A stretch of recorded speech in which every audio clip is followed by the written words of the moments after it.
চম্পা কিচেনের তরফ থেকে অনেক শুভেচ্ছা। বন্ধুরা, আজকে আমি ইলিশ মাছ, গাটি কচু, আলু বেগুনের ঝোল রেসিপি বানিয়ে তোমাদের সাথে শেয়ার করব। একদম অন্যভাবে রেসিপিটা আমি আজকে বানাবো। আমি এখানে নিয়েছি 3 পিস ইলিশ মাছ, লবণ হলুদ মাখিয়ে রেখেছি। এই মাছগুলো আমি এখন ভেজে নেব। গ্যাস জ্বালিয়ে গ্যাসে কড়াই বসিয়ে দিয়েছি।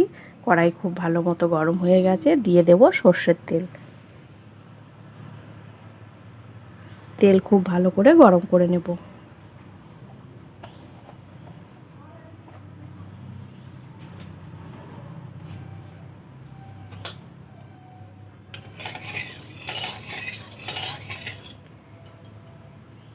তেল খুব ভালো করে গরম করে নিয়েছি। এখন আমি মাছগুলো দিয়ে দেব।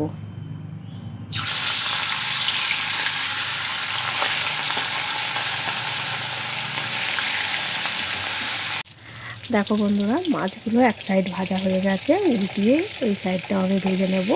উল্টিয়ে পাল্টিয়ে মাছগুলো ভেজে নিতে হবে।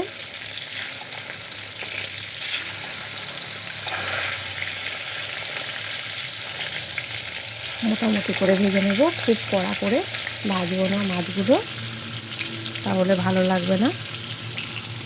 দেখো বন্ধুরা, মাছগুলো খুব ভালো মতো ভাজা হয়ে গেছে। এই মাছগুলো এখন আমি নামিয়ে নেব। আমি এইভাবে করে ভেজে নিয়েছি। মাছগুলো সব নামিয়ে নিয়েছি। মাছ ভাজার তেলের মধ্যে আমি বেগুন ভেজে নেব।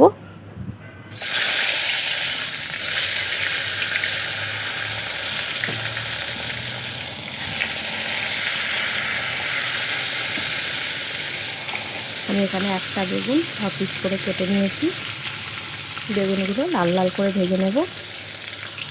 দেখো বন্ধুরা, বেগুনগুলো আমি খুব সুন্দর করে ভেজে নিয়েছি। বেগুনগুলো ভাজা হয়ে গেছে। বেগুনগুলো এখন আমি নামিয়ে নেব।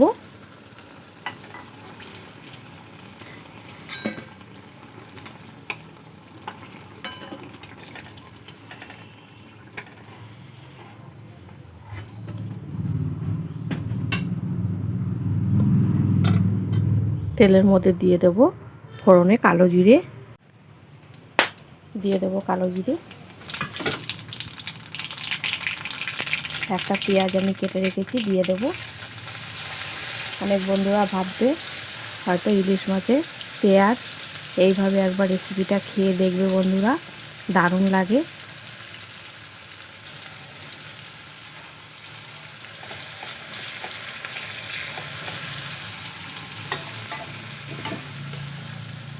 দিয়ে দেবো 4-5টা কাঁচা পাকা লঙ্কা। পেঁয়াজটা হালকা করে ভেজে নিয়েছি। এখন আমি কচু আর আলু দিয়ে দেব।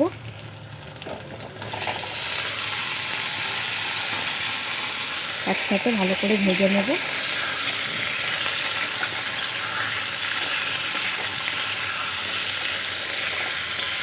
কালো জিরে আর পেঁয়াজ ফোড়ন দিয়ে এইভাবে আলু কচু বেগুন দিয়ে ইলিশ মাছের ঝোল বানিয়ে খেয়ে দেখবে বন্ধুরা, অসাধারণ লাগে।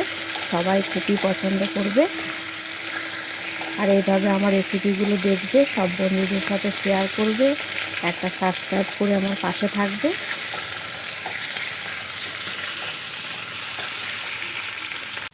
দেখো বন্ধুরা, আলু কচু খুব ভালো করে আমি ভেজে নিয়েছি। এখন আমি দিয়ে দেব হলুদ, স্বাদ মতো লবণ, আর দেবো 1 চামচ মতো ঝাল লঙ্কার গুঁড়ো।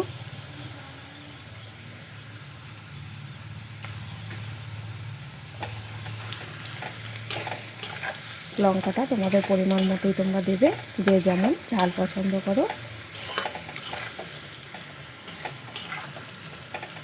কিছুটা দিয়ে দেবো জল।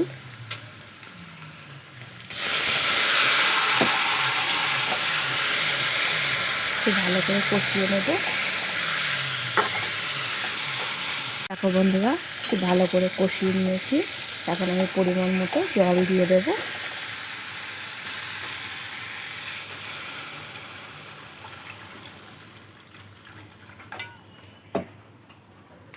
যে যেমন ঝোল রাখতে চাও সে অনুযায়ী জলটা দিয়ে দেবে। খুব ভালো করে মিশিয়ে দেব।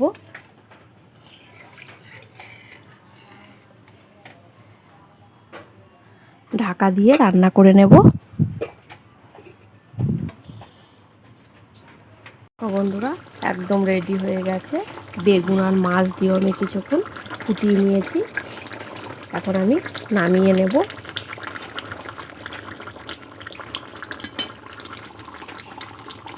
দেখো বন্ধুরা আমি নামিয়ে নিয়েছি। দেখতে দেখো বন্ধুরা কতটা সুন্দর হয়েছে, খেতেও কিন্তু অসাধারণ লাগবে। এইভাবে রেসিপি তোমরা একবার হলেও বাড়িতে বানিয়ে খেয়ে দেখবে, সবাই খুবই পছন্দ করবে, সবার খুব ভালো লাগবে। তোমাদের কেমন লাগলো কমেন্ট করবে, একটা সাবস্ক্রাইব করে আমার পাশে থাকবে।